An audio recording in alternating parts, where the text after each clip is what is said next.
Welcome back to What Do You Make of This? I'm Sean Hansen from Saunders College of Business at Rochester Institute of Technology.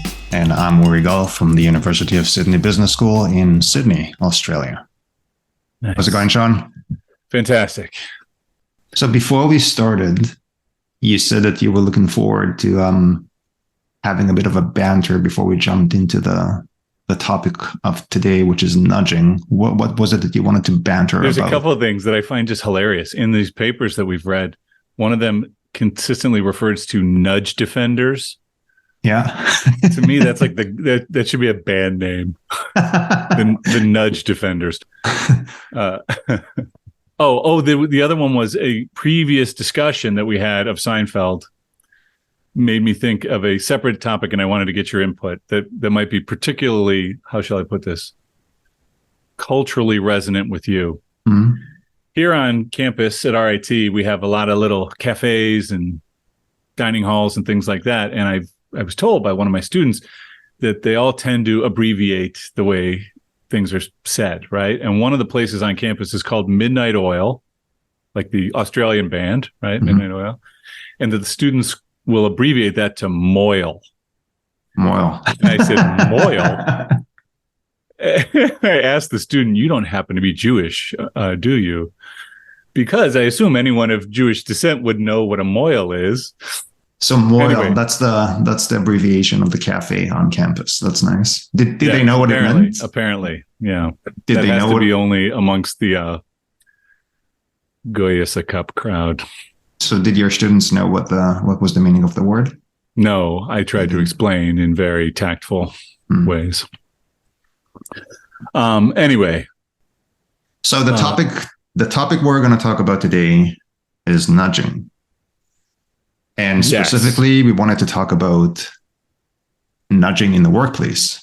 Right. Nudging as a managerial tactic. Yeah. And we wanted to talk about what it means to nudge people. What are the underlying principles that we need to understand to make nudge work, or to think about nudging in a more ethical manner. And also to talk about the efficacy of different types of nudges, which I think would be useful when we think about if and what sort of nudges we might want to employ. Yeah, for sure. So first question is, what's a nudge?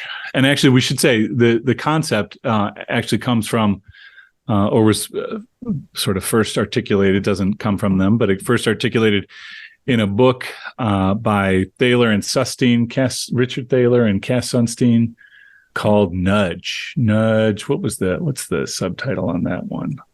Nudge, Improving Decisions About Health, Wealth, and Happiness.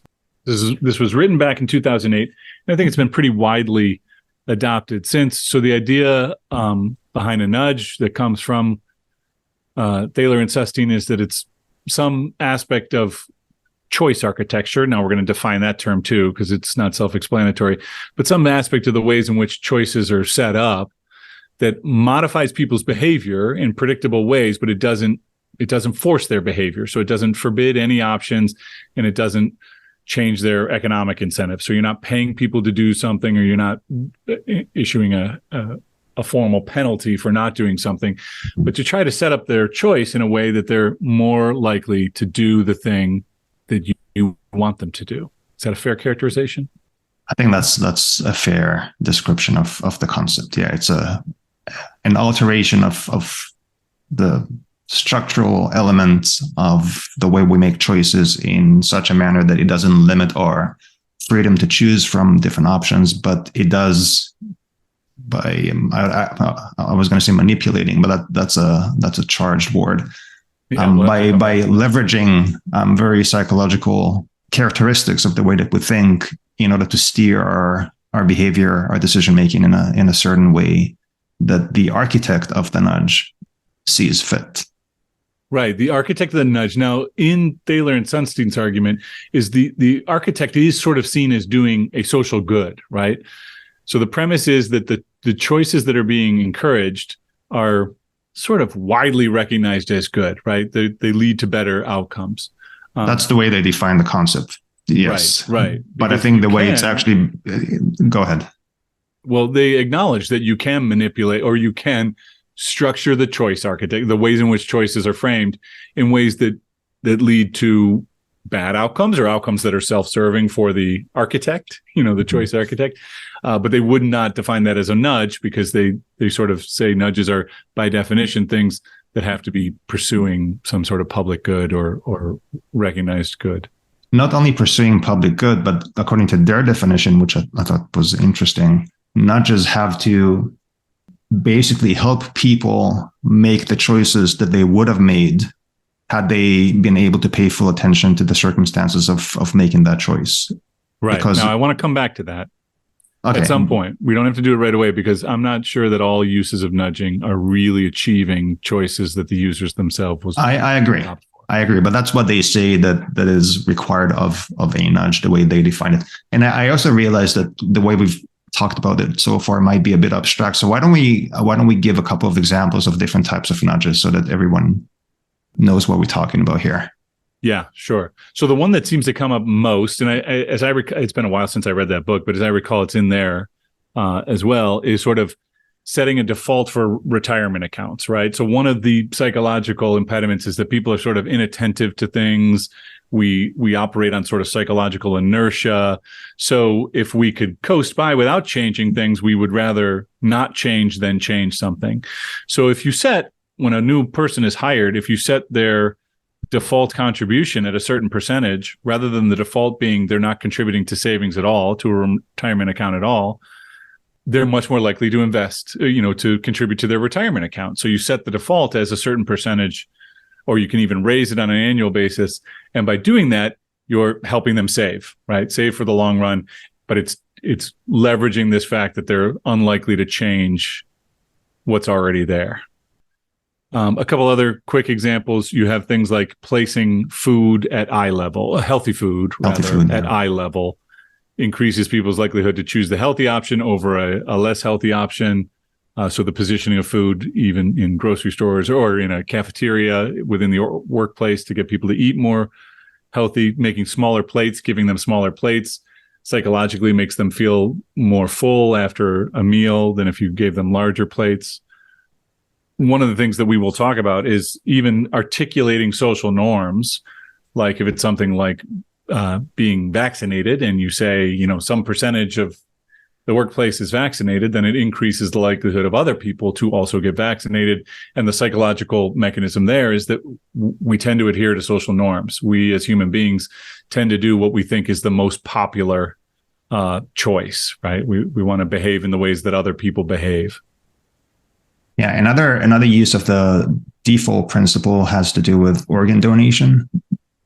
And so there have been studies that looked at what happens to level of donation when they change it from an opt-in to an opt-out default. So by default, you're opting in to donate your organs when you pass away. And again, the impact was very significant there. Now, that's a good example, though, of one where I'm not entirely convinced that that's merely leveraging the choice those people would have made in either situation. I am an organ donor. I believe strongly in organ donation. But I know people who have apprehension because of organ donation, and that I don't know that they would opt in if given the choice that an opt-out choice architecture forces upon or instantiates. Yeah, I think you're right. And I think there are many other examples of the use of nudges across different fields where the argument that they necessarily benefit or reflect people's true choices had they had the full capacity to think about them, I think that argument becomes increasingly tenuous. And, you can think about marketing, for instance, and arguably many marketing techniques leverage this idea of nudges, even by the way that you design apps or websites in ways that would encourage people to be active, to stay online, to devote their attention, to enroll into a program or to activate something, a feature. And there are studies that demonstrate how, for instance, the use of the design of buttons, like an enable button, by using design features that people recognize from other buttons that have already used before multiple times, like they would be similar to buttons that they've seen on Amazon or Facebook or Instagram. So just the idea that they would recognize the features of that button would make them that much more likely to press on the button and enable a certain feature that the designer of the app wants them to enable. But one example of a nudge that I've seen that's sort of interesting that I'm not sure is also is perfectly in line with the intentions of the user is like putting a fly in a urinal, right? So there's this whole initiative where they'll put like a sticker of a fly in a urinal.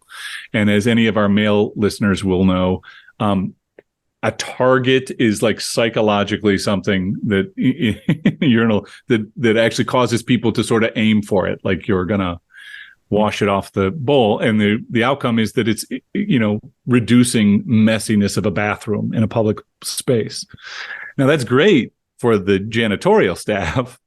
And I guess for the space in general. I don't know that that's really about the intentions of the person to whom the nudge is directed. Are you saying, were you given the choice between being neat and orderly and messy and rude to other people, you would choose the latter?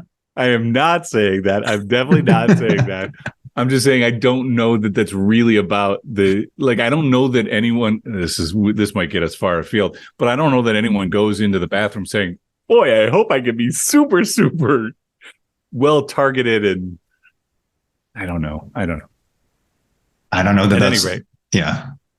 But I do think that if people were sat down and asked, what would you prefer to be clean and helpful or messy and unhelpful? I think most people would choose to be clean. Yeah, it's a valid point. And if you didn't, you do have a whole different set of psychological issues. So that's a valid point. So I do want to hit just a couple. I think we should hit a couple more concepts just to make clear this whole principle of nudging. So one is this phrase choice architecture that we've used a couple times. And again, that comes from the Thaler and Sustein book.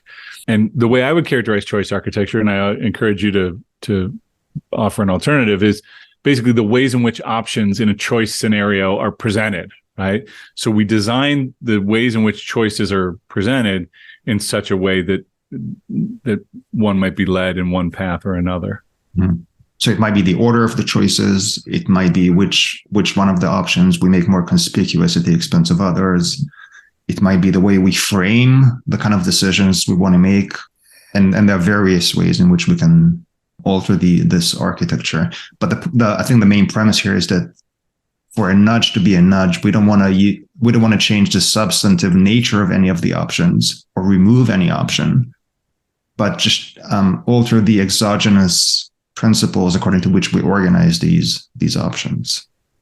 That makes sense. Yeah. And in fact, we cannot, for it to count as a nudge, we can't force it, right? It has to be alterable by the actors or it doesn't count. Right? So it, by definition, precludes mandates, right? Or coercion, or even changing the financial incentives that's implied in the way that the choices are presented. So we cannot make one choice artificially that much more beneficial to an individual, right? That's not part of what a nudge is. Right. So what's the evidence? What's the evidence on nudging? What do you think? Oh, wait, hold on. Before we get into that, I think we did want to talk about some of the underlying psychological ideas behind why nudges work. And one of those ideas has to do with the way that we're cognitively wired, so to speak. Mm-hmm. And there's research that dates back, I think, to the 1960s, I believe, the work of Tversky and Kahneman. And one of the ideas that they came up with is the dual system model.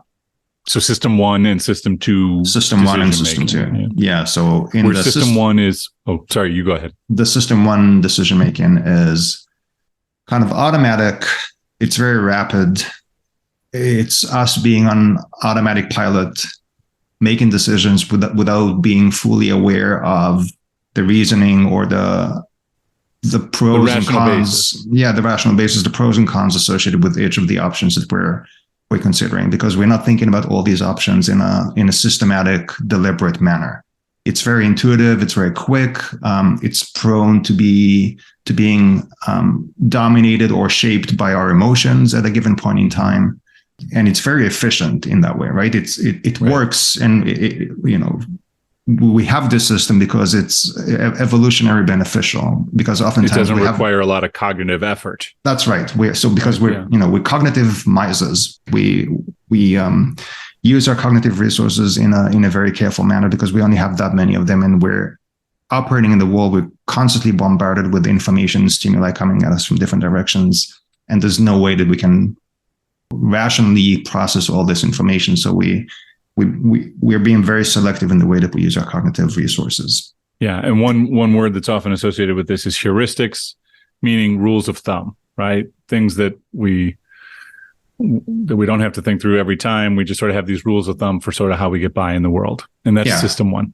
And these rules of thumb they're beneficial on the one hand because they're very quick and we can employ them without thinking too much or spending too many cognitive resources, but they're notoriously prone to biases and inaccuracies of different types. So that's system one. And system two is the process whereby we think about things in a more deliberate, rational manner, where we actually think about the various options in a thoughtful manner, and it takes time. We spend a lot of energy and resources going through different options that we may have in front of us, and we think carefully about the pros and cons of these different options. And so it involves reflection, deliberation, presumably or allegedly some form of rational thinking. It's a manifestation of our agency, our ability to think freely about what it is that we want and the extent to which the different options actually represent what we want to achieve. Yeah, and the interesting thing is that this is sort of the way that I think most of us think about decision making, right? When we hear the phrase decision making, we think, oh yeah, sure, you look at the different options, you weigh the pros and cons, and that's how you make a decision. The insight from Tversky and Kahneman and the research since is that is by far the less common form of decision making in life. The system one, where it's just sort of, gut feel, heuristics approach, is by far the more common technique or strategy. It is.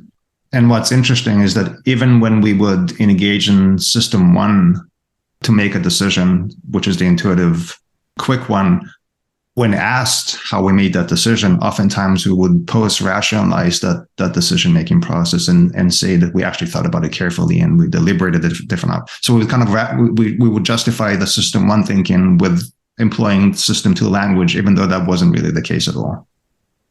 After the fact. Right? After the fact, yeah. So good. That gives us some good background. But let's make that linkage clear. So many of the nudges that we mentioned before and that we will talk about in the next few minutes leverage that system one idea, which is that we are prone to different types of heuristics and rules of thumb and biases and cognitive inefficiencies of different sorts and types to make us to steer us towards predictable and allegedly beneficial behavior. Exactly. And so, what do you make of this? Well, what do you think in terms of looking at the evidence? How would you summarize the evidence that we see in the research? So if I were to sum it up in a brief way, I would say there's very clear and ample evidence that nudges work. Yeah, it works. They work for sure. They definitely work, which is both promising in some ways, but concerning in other ways. And we'll want to touch on both of these aspects of using nudges. Yeah, on this topic of the fact that they do work, one of the things I found really interesting, one of the papers that we looked at was sort of a review of some of the research over the last several years. This was from Bashirs and Kosowski in 2020. The paper is called Nudging: Progress to Date and Future Directions. And they look at lots of different studies, again, since at least 2008, when the concept was first articulated effectively. And the insight that they look at different types of nudges: automatic nudges, nudges that trigger system one, nudges that trigger system two, making you sort of reflect. And one of the key insights there that I thought was interesting is that automaticity is the phrase they use, but automatic nudges seem to be the most effective, meaning things that don't force you to think at all, but embed some of the choice into the choice architecture. Yeah, so that was One of the strongest effect sizes that they found was for automatic nudges. Now, can you give us an example? What do they mean by automatic nudges? What were so I some think of the the default examples? example, the example that we just discussed that I said is frequently invoked, but the default of, whatever 5% contribution to your 401k. I don't recall what the percentages actually were, but a default to some contribution to 401k is making that choice automatic, and it actually requires some action on the part of the user to switch it. Mm-hmm. They can do it, but the initial adoption is automatic. That would be an example of something that bypasses both System 1 and System 2 thinking. Yeah, and that was one of the strongest effect sizes that they found in their review. And then they also list a number of different types of nudges that leverage or trigger System 1. One of them that they talked about was arousing emotions. An example of that would be displaying at a university examination room, for instance, where students take tests. They would put on the walls posters with big eyes on them. With eyes, yeah. To make students feel like they're being watched, even though the eyes are obviously just a picture, that they don't do anything. But it provides this sensation like, Big Brother is watching you constantly. And it was actually empirically shown to reduce cheating in exams. Yeah, absolutely. This is the every Catholic mother's strategy of telling a child that Jesus is watching, the bane of every teenage boy. But yes, that idea that you're being watched it turns out to be a really strong psychological effect. Yeah. Another example of a nudge that leverages System 1 and specifically that harnesses biases that we have is what they call the fresh start principle. Mm-hmm. And it works by encouraging people to, let's say, for instance, start a new savings plan at a date that correlates with a point in time that they would identify with a fresh start, like their birthday or New Year's Eve or something along these lines. That makes people feel like, this is a momentous event, and I can use that event as a precursor to, turn a new page and do something good with my life. I think we should call it the New Year's resolution effect. Sure. And again, it was found to be very significant. One of the other examples that they gave of a nudge that triggers System 1 thinking, I thought was really interesting because they said it's nudges that simplify the processing of information, which kind of led me to think, is data visualization something that is very prominent in our domain of information systems? Is data visualization basically a form of nudging, right? Good data visualization should simplify decision-making processes or simplify evaluation of data such that it leads you to a decision that you think is more effective than another. So there's a certain degree to which it strikes me as data visualization is just a form of nudging. So an example of data visualization will be like an executive dashboard that presents with graphs and diagrams, very colorful graphs and diagrams that are easy to read.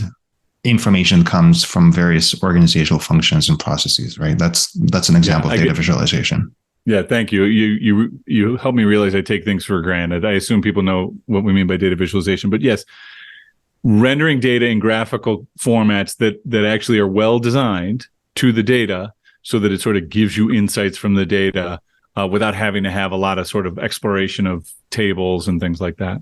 Yeah. I think it is. It definitely is. It leverages this principle that many people have a much more intuitive capacity to understand graphs and diagrams than, let's say, Excel tables and lots of numbers. Those System 1 nudges were also effective, and I think they were the second most effective of the forms behind the automatic ones, which kind of led me, though, to one of the other papers that we looked at, which introduced a different concept from nudging called boosting. Mm. And boosting is basically saying, well, instead of nudging, why don't we, when a person has to make a decision, why don't we just create resources to educate them? so that they can, make more conscious decisions. This paper, by the way, is Hertwig and Guruna-Yanov in Perspectives on Psychological Sciences, and it's called Nudging and Boosting. And they're very clearly arguing for the boost, rather than trying to use this nudge as it's been articulated by Thaler and Sunstein. Let's create opportunities where people can reflect, or educate themselves in the relevant domain. I wasn't entirely persuaded, I have to say. I think the argument is that nudges are, well, first of all, they're temporary, right? Because they only work to the extent that the choice architecture of a certain situation is designed in such a way to steer people in a certain direction. But once that architecture goes away and you're faced with a new choice, then everything has to be done again from scratch, because people don't get the tools, the fundamental ability to make a decision in a certain manner. And I think the argument is that if you actually provide people with the skills to think more critically about whatever the domain is, making financial decisions about how much to save when you're 25, in the most optimum way possible, then you're actually giving people the capacity to reflect on what they're doing in a more independent way, rather than just do the thinking for them, as it were. Right. But I guess where I'm skeptical is whether or not people will engage in that deeper reasoning just because you give them the resources. So something like when they're being asked to choose a retirement plan, give them some resources that help them learn about financial literacy. I'm not entirely persuaded. I'm sure the boost can be effective, and I think they do cite some evidence that can be effective. I'm just not persuaded that it would be more effective than the nudge. And indeed, even Sunstein has apparently in some subsequent work referred to boosts as essentially educative nudges, right? So he would still consider these a form of nudging, but a nudging that leverages, some education. I was thinking something a little bit different, and which is the employment of something like a boost at scale. And I think nudges work, and they work at scale because they don't require anything of the independent decision of the individual decision maker. It's just that once you design a certain architecture in such a way, people would be prone to behaving in a certain direction within that choice architecture. But with Boost, that actually requires the acquisition of skills on the part of the individual. Confidence. Yeah. So how do you roll out something like this for 300 million people? Right. I think it makes things a bit more complicated. Now, if you examine it on a case by case basis, then sure, it's probably reasonable that a boost would be more effective than a nudge. But when you roll it out across a population or across even in a business and enterprise, I think the calculation is a bit different. Well, and I think the key with boosts, and I think probably before we wrap up, we want to have a little bit of focused discussion about the ethics of this whole domain, because this is clearly one of the debated points.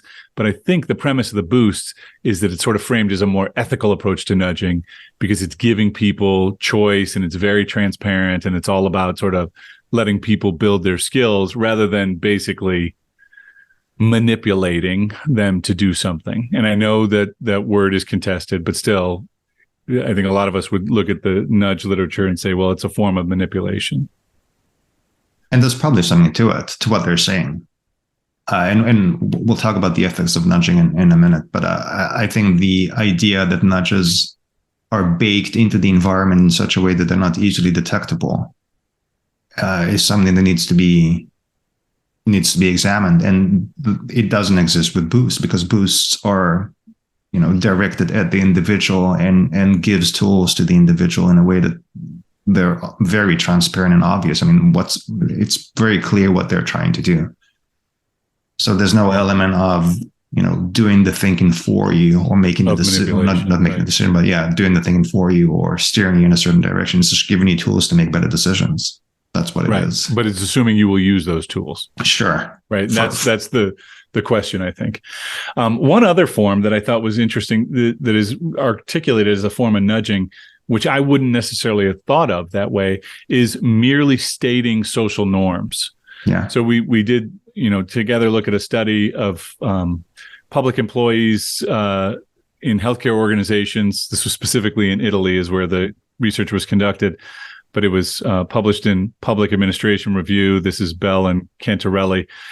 And one of the things they did is looked at healthcare workers. And in a survey, they were, basically put in two different experimental conditions. One in which they were told that in their area, immunization, healthcare workers get immunized at high rates as opposed to low rates in the other condition. And then they were asked, are you going to get, immunized? Are you going to get a flu immunization? This was actually not related to COVID, which a lot of us might be thinking of in the last couple of years, but it was, are you going to get a flu shot? And if there was a social norm within your area was that most people got flu shots, your intent of getting flu shot went up significantly. And your willingness to encourage coworkers to get a flu shot went up significantly. So this mere telling people what others do within an environment, if it's a favorable outcome, if it's something that we want to achieve, encourages compliance or increases the likelihood of people doing it. And just to finish off, the third finding in the study was that people are going to be more likely to ask for help of others in an organization where the norm is that people ask for help of their coworkers. Yeah, I'm not. I mean, not to sound too crass, but I didn't find those findings surprising. I think they're very consistent with prior research in psychology. And specifically, the one thing that they made me think of was the psychologist Solomon Asch, who ran a bunch of studies in the 1950s on conformity. And without going into too much detail into what he did, because he ran multiple experiments, but they're very well known. And what he found was that people would readily and knowingly give out wrong answers to questions just because everyone in their vicinity gave the same wrong answer. Right. And So of course, Stanley Milgram subsequently built on a lot of this with his famous shock studies. But yes, that we as human beings tend to be willing to do a lot to not stand out, right? To sort of fit in with those around us. Yeah, and of course there are, as the Milgram experiments point out vividly, these things can be used in horrible ways. Because we would be willing to inflict pain on others just because we're being told to do so, and we wouldn't want to stand out, or we would be, more readily willing to obey or follow the norms. But they can also be leveraged for good things, like the Italian study pointed out, because if people believe that it is the norm in a certain context to provide help to others, they would be more willing to provide help for others. Yeah, right. Or again, so more willing to ask for and provide help to others, and to get their flu shot, and lots of good public health outcomes for sure. So what do you think, if you're a manager of an organization, of a business, what do you think would be the most useful nudge for you to be aware of and possibly utilize? So I think that the social norms one is a good one. Because I think that's one that can be very visible, right? Assuming you're not using deceptive information, if there are certain social norms, merely calling attention to it could increase the outcomes that would benefit the organization. I think of, for example, here, I don't know if this is international, but in the US, we have an organization called United Way that sort of is an umbrella organization that handles philanthropic giving. So most organizations have a United Way drive where they ask employees to donate to the United Way, and the United Way will direct those giving dollars to lots of different organizations within their community. And one of the things that does happen here in the Saunders College of Business every year is people will call attention to the fact that we have traditionally been very good at giving. That we are the college that gives most on the university campus. And calling attention to that, I think, sets one of those social norms. And so, yes, people might say, it's not going to work this year. But in general, I think it inclines people to say, yeah, we give, everyone else gives, I'm going to give as well. Another thing I think managers can leverage in different circumstances is the ideas of integration and simplification. So if you want to, and these are, I guess, related types of nudges that have been demonstrated in various studies. The idea being that if a person is asked to complete a certain action, like enrolling into I don't know, a training module on what have you, right? Or to fill in an expense form. So the simpler you make that process, and the more integrated it is, so that a person doesn't have to go through 5 different systems and fill in 3 different forms, which might take 2 days and require making 5 phone calls to different people to get help from them. That's going to make everything much more complicated. And if you just simplify the process and integrate the whole thing into a single, form, and ideally with one button to press or a few, boxes to tick, that would increase people's participation in whatever the thing is. And I know it sounds obvious, but it's giving me. It amazes me how, and I don't want to self-ridicule, but my institution is just so bad with this. Like some of the most benign processes that you would think would be so simple actually require going through 5 different systems. Yeah. And they take days. Yeah. If it's going to require a lot of effort, you're just going to hurt yourself with that complexity. Yeah, actually, this is a great thought. So one of the things as a department chair, I have to oversee certain trainings every year. Folks here in our college and our university have to take 2 trainings. One is on harassment within the workplace, and the other is on cybersecurity. And every year I get these reminders where I'm copied saying, please do this training to the various employees. And then I have to go to them and say, yeah, can you get this squared away so neither of us get that email anymore? But I think a nudge could certainly be designed in this situation that simplifies that path. I think another really important question for managers in using nudges, and this will come up as we talk a little bit about the ethical implications, is identifying things where you have a pretty strong sense of what people would want for themselves, right? So if you know that within the work environment, people would want a cleaner environment, well, creating nudges that help them to keep the environment clean might be an effective use of nudging within the workplace. If you know that people would, the retirement savings, I think, is a good example of this, because if you know people would like to save more, then creating that type of nudge could be effective.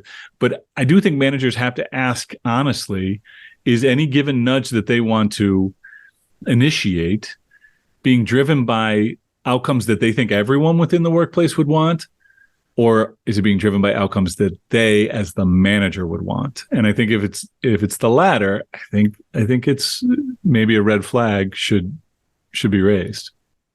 So what you just said, I think, cuts to the core of one of the ethical debates surrounding nudges. And we should say that Thaler and Sunstein in their own book promote this idea of libertarian paternalism.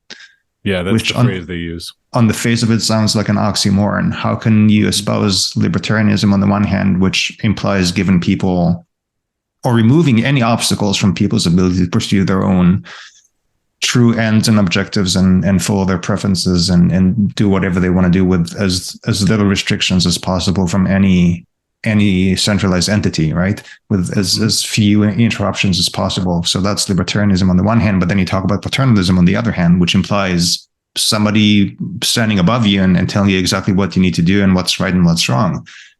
So it's kind of funny how they reconcile this, and they believe that the notion of nudges helps us reconcile this apparent dichotomy, because on the one hand, nudges, like we said before, they're designed to help people or to direct people towards behavior that would actually be beneficial for them and that would truly represent what it is that they really want on the one hand. But on the other hand, it does necessarily implies that there's an architect to these nudges that designs the choice structure in a certain way so as to allow people to follow their true passion, true desire, true interests. Yeah. I thought that was interesting. What do you make of that? I wrestle with it because as a person who is sort of has some strong inclinations to the libertarian part of that equation and some real misgivings about paternalism. I'm not a fan of paternalism, despite being a father. I think that balancing act is a little tricky. And there are definitely forms of nudges that we see that I think, okay, I take the point. It's not forced. People still have choice. People could could choose otherwise. And there's also the argument, and Sunstein has certainly made this in some subsequent pieces, where he says, well, it's inevitable, right? Managers are always guiding you one way or the other. So, you're always sort of directing choices. So there's an inevitability to it. But there are times when I think it can cross a line. And I think in some areas, such as marketing, right? So in my department, we have two disciplines, MIS and marketing. So the group is called Department of MIS Marketing and Analytics. And MIS is Management Information Systems. Management Information Systems, yes, right.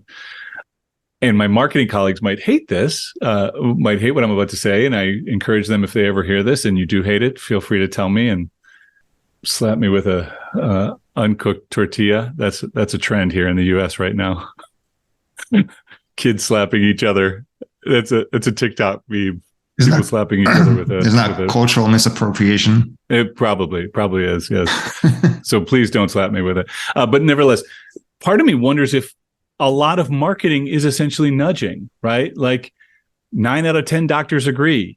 That's setting a social norm or promoting a social norm. Choosy mothers choose Jif, right? It's like, if you want to be a good mom, you better choose Jif. Like, so much of marketing over the years, or historically, seems like it is leveraging a lot of the same psychological principles that we're seeing in nudging, with the difference being sometimes the question of if it's in the best interest of those to whom it's directed is an open question, right? So to you, the use of nudges in many marketing campaigns, or with many different types of marketing techniques, these are examples of where nudging has crossed the line towards paternalism and away from libertarianism. Is that potentially, right? So one of the other studies we did look at is this Reek et al. Paper in Journal of Marketing, and it's nudging app adoption. And they look at adoption of mobile apps, nudging the adoption of mobile apps. And this is where they have several manipulations. It's a really interesting study. There's 6 experiments and a separate field experiment where they manipulate the designs of the app interface with things like different colors, where, the acceptance app is colored blue, which people associate with accepting things, as opposed to gray, different contrast, different wording, where the wording implies that the default is accepting as opposed to not accepting, framing the acceptance of the app as a default, the ways in which they position it, all these elements.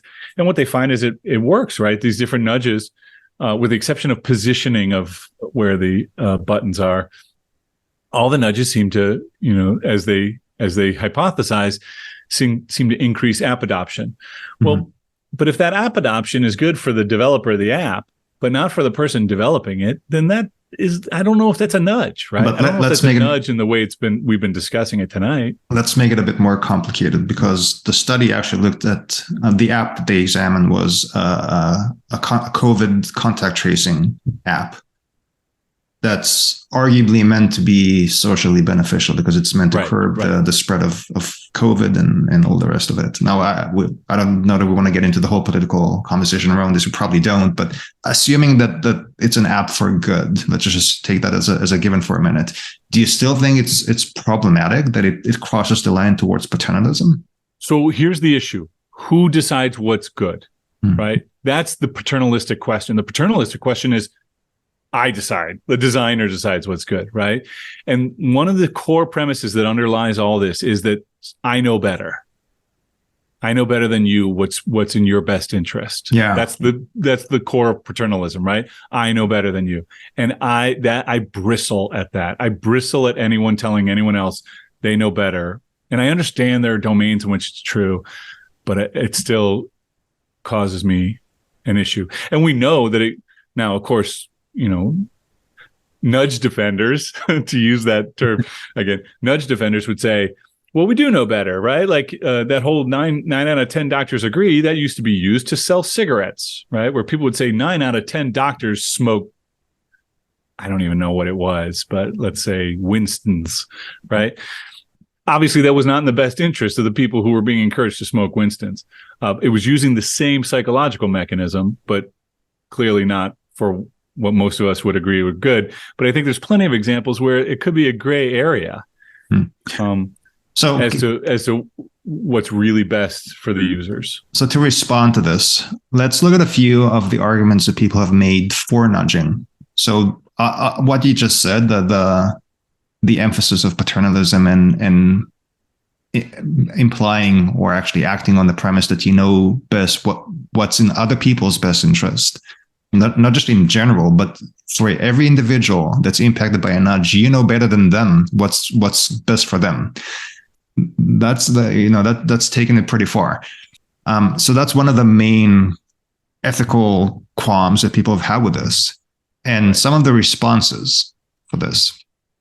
First is like you said, that choice architectures are inevitable. Every choice that we make on any given day is going to take place within a certain structure. Yeah, it's structured one way or the other, right? Yeah, whether the structure is designed deliberately by somebody or not, that's sort of beside the point. There's always going to be a structure that's going to steer us in a certain direction. And so if that's the case, why not make sure that the structure is designed in the most optimal way possible so that as many people as possible make the best possible choice? Even if it's, but there are certainly places in which best possible choices. You're right that is the counter argument. I still think there are lots of contexts in which best possible choice is contested. Sure, right? But let's just go through. Would come to different positions. I agree. But I'm just saying that's what people have said. And by the way, the points I'm making right now are taken from another paper that we looked at by Schmidt and Englund, The Ethics of Nudging, and Overview. So one of the things they're saying is that choice architectures are inevitable. And if they are, we might as well leverage them, that principle, and design them in the best possible way. Of course, in doing that, we kind of believe that we know better than other people what's best for them. But that's one argument for nudging. Another one is that nudges actually respect people's freedom of choice. Right? Because you could choose to go against it or alter it, right? Well, first of all, we don't remove any options from the table. Right. There's no coercion. They're saying there's no coercion involved in nudging. It's just pointing you in a certain direction, but all the other possible directions are not being taken away. They're still there. You can still choose them. And in fact, when you look at the studies, even the ones that find very significant results from nudging, not everyone follows the nudge. In fact, I think in almost all studies that I've seen, most people don't respond to nudges. The effect size is still very significant. But most people still do whatever they were going to do anyway. So most people don't respond to them. Well, but then the question is that a poorly designed nudge? Right? Because we know they work. Well, even when they do work, they don't work on most people. So even the studies that are considered to be successful and that they do find that nudges are very effective, I don't think that means that most people respond to the nudges. Oh, I think I'm not sure I agree with that. Well, anyway, we can circle back to this later. But the point is that we don't remove any options from the table. People are still free to choose whatever options they want to select. Thirdly, it's a very cost-effective way to promote beneficial social policy.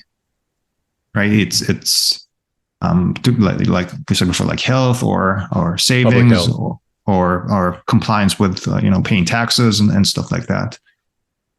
So it's more cost effective than running, expensive ad campaigns about filing taxes on time, and it's more effective than taxation, than fining people for not being compliant with whatever the requirement is or the expectation is. Yeah, more punitive measures like that. Sure. Yeah, so it's more effective than punitive measures. And so those are the responses to why does it still make sense to use nudging, even if they do represent this paternalistic attitude towards people? Right. I still think I think in public policy domain is where this has probably been most well defended. But I do think in management environments where managers, the use of power within an organization is often defined as sort of getting people to do something that they would not otherwise do, right, on their own. Depending on the behavior being nudged, I think that question of sort of the rightness, the ethical appropriateness of the action is an open question. Like On the flip side, there are, consistent questions about autonomy. Can people choose for themselves what they're going to do? Yes, you haven't forced the choice, but you are definitely structuring it in such a way to guide them to what you want them to do rather than what they might choose for themselves. So that sort of freedom of choice. I would like to make the conversation a little bit more nuanced, if I may. Sure. Like you and I know the determination or the assessment of any act or policy as ethical or not ethical depends on the ethical perspective that we employ to make that assessment in the first place. I feel like everything that we've said so far about the ethicality of nudges and whether they violate people's autonomy or freedom of choice or agency comes from a pretty Kantian perspective known as deontology. Would you agree with that statement? Well, I think that's the crux. I think that's the crux of this whole assessment of ethics, because I think the perspective I keep arguing for is coming from a Kantian perspective, right? Where we're arguing that people should have autonomy and we have a duty to treat people as, now we're going to get very philosophical, but we treat people as means rather than ends. And, Kant's categorical imperative says basically we got to assume everyone can make their own decisions, right? That they're all thinking beings that can make decisions for themselves. Whereas a lot of the argument for nudging or supporting nudging is from what's called a consequentialist perspective, the most common of which is utilitarianism, which says the determination of what's right or wrong depends on the outcomes. If we get good outcomes, then it was the right action. If we get bad outcomes, then it was a wrong action. Mm-hmm. And I think a lot of the argumentation for nudging is perfectly defensible from a utilitarian perspective, less so from a deontological or duty-based perspective.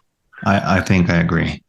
And just to emphasize the notion again, deontological ethics essentially claims that there are certain principles that should never be violated because they're inherently moral.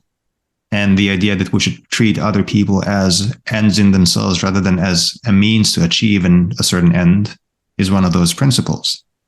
And I think I agree with what you said before, which is that the use of nudging to steer people in various directions according to some architect's perspective on what might be best for them is a clear illustration of using people as a means rather than treating them as ends in themselves.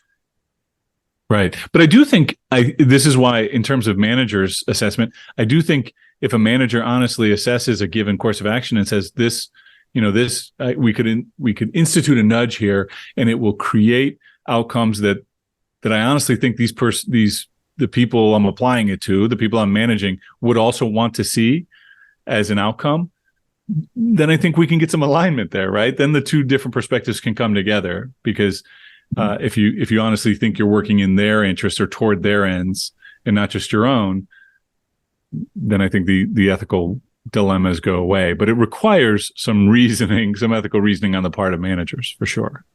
You think there's any scope for managers to discuss with employees the use of nudges before they actually implement them? Yeah, absolutely. So I think that's another element that I would advise from an ethical analysis perspective is this question of transparency. I think it's pretty important to try to make nudges transparent so that it's kind of like what we do as researchers, where you have informed consent. People participate in the study. In order to participate in a given study, they have to acknowledge that they are doing it of their own free will, right? So I think in the design of nudges within the workplace, there is a role for informed consent, and we would just call it transparency. So yeah, the nudge shouldn't be something secret, but something that you're open about. Yeah, we designed it in this way to try and help us all eat more healthily, or I don't know if healthily is a word. But we put only one waste paper basket on the floor so that people won't throw things out as much, and maybe you'll have to get up and walk around and get some exercise and that kind of thing. Or we moving to an open space design because it facilitates more social interaction, and we know that more social interactions leads to increased productivity. So you would actually have a conversation with your employees that would be one of your aims behind the move. Interesting. Yeah. I don't know that many people do that. Do you think it's a common practice to discuss this with people as to why certain decisions are being made because of nudges? No, I don't think so. I don't think it is, but I think it would be a good one. Yeah, I think I agree. Do you see any nudging in your life, either in your workplace or out in the world? I'm immediately thinking about my wife. Now, how does she play me? What sort of nudges does she employ on a daily basis? Let me give you one that while you think about it, let me give you one that I see all the time, and I hate it. You go to a store, and as you're checking out, they say, "Do you want to make a donation, to help kids in the neighborhood?" And I hate the social imposition of it. I don't mind giving the donation. My wife and I donate to lots of worthy causes. I believe in philanthropy and giving to others. I hate the fact that I'm being socially pressured to do it. Like you're on the spot. Do you want to give $1? And they always frame it as something that's like indisputably good. Do you want to give $1 to help children? Like they might as well say, do you want to give $1 to not be an asshole? It drives me crazy. And my kids hate it because whenever I get put in that spot, I'm like, nope. And it's not because I don't want to give the $1. It's because I am offended by the social pressure to give the $1. But this actually reminds me of a different nudge that leverages the principle of specificity, the heuristic of specificity, which is when homeless people ask for passersby for money, if they ask for a specific amount, like 75 cents or $1 or $1.50, they would be much more successful in getting money out of people if they just ask for, "Can you spare some change, sir?" or something like that. Interesting. So being more specific actually encourages people to give them the money that they're asking for. Yeah. I had a homeless guy last time I gave him money. He critiqued the low amount that I gave him, which, knowing me, Uri, you could imagine how the reaction that engendered. And the guy was like, "You couldn't do more than that?" Oh my God. It almost set me off. So shall we try and see where we're at with the conversation and kind of tease out the main points that we've made so far, so that if anybody wants, they can just listen to the next 1.5 minutes and get the gist of So my take is nudging definitely works. We know it works. I don't think it's ethically unproblematic. So I think managers should explore ways in which they might create nudges within their workplace. I think transparency is key. Trying to be transparent in the nudging, I think, is key to making sure that it is sort of ethically adopted, and trying to think sincerely about the intentions or objectives of the people you're nudging to make sure that the nudges you're initiating align with what they might desire for themselves. Yeah. And we've also talked about the psychological underpinnings of nudging. We talked about how they leverage system one thinking, which is the intuitive, fast, uncritical way of making decisions, and which is characterized by lots of biases and heuristics and rules of thumbs and things of that nature. And that's why many of the nudges that we talked about actually work.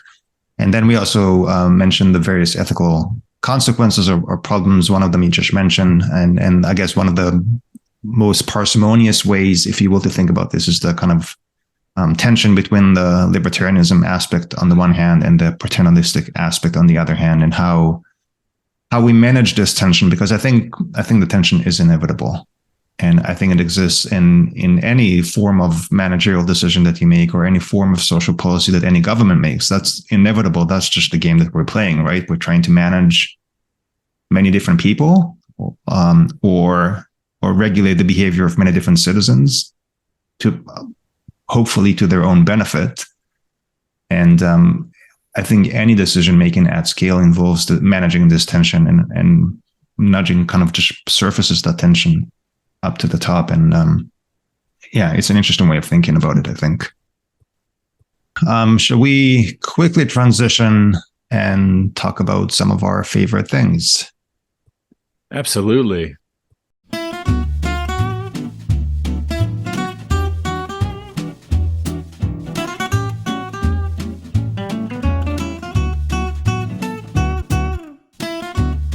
So what do you want to talk about this week? This week, I thought we would talk about our favorite thing to do in either Rochester, which is your current hometown, or Sydney. Excellent. So why don't you take the lead with Sydney, and then I'll take the ROC. Okay, so Sydney is a tough city to talk about one favorite thing that I have to do there, because it's just has so many great things about it. One thing that I vividly remember, and I'm not sure if I've told you this before, I moved to Sydney in 2010 from Copenhagen in Denmark, where I lived for about in Denmark. I was in Denmark for about 3 years, and there are many great things to say about Denmark and the Danes. I think you have some Danish roots yourself, right? That's where Hansen comes from. Yeah. I would say that Denmark is great if you're Danish, but it's not really set up for foreigners. And so I was very happy to have received the opportunity to move to a place that was more culturally diverse and English speaking. And I think in many ways more liberal than Denmark. But without getting into a comprehensive comparison now, I was very happy when I moved to Sydney. And one of the most vivid memories I have, I think it was my first night in Sydney. I moved into a suburb called Newtown, which is a very, I guess, alternative, liberal, bohemian, artistic, you name it, area. And it has a main street that's very long and has, I would guess, like 500 restaurants and bars on that one street. Great. And I was just walking up and down that street with a stupid smile on my face, just looking at all the people and the colors and everyone speaking English, and everybody's friendly and just chatty. And it was just such a sense of liberation of being in a place where I actually feel like, oh yeah, this is great. That's what it's meant to be like. And, you know, the food is great. The music is great. There's lots of live music venues there. And so I know it's not one of the most famous spots in Sydney, but I would recommend to anyone who comes to Sydney to go to Newtown and check out King Street. That's the name of the main street. King Street in Newtown. Nice. King Street. King. Cool.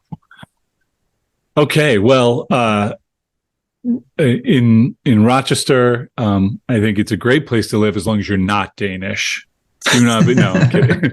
I'm kidding. As we get all our Danish listeners to flame the audio, Rochester is just a great town. The quality of life here is really fantastic. And one of the things I often say about it is that it has an arts infrastructure that's much greater or much more substantial than you would expect for a town its size. It's a smallish town.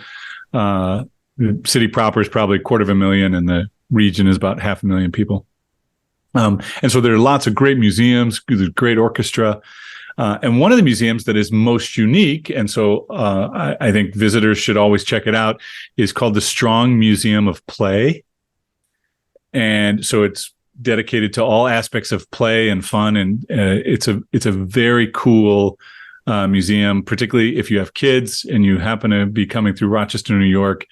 Definitely check out the Museum of Play. And even if you don't have kids, as an adult, I can tell you, I always enjoy visiting there, and you should definitely, you will find something that makes you feel like a kid again if you go in there. Nice. Yeah. Sounds good. Cool.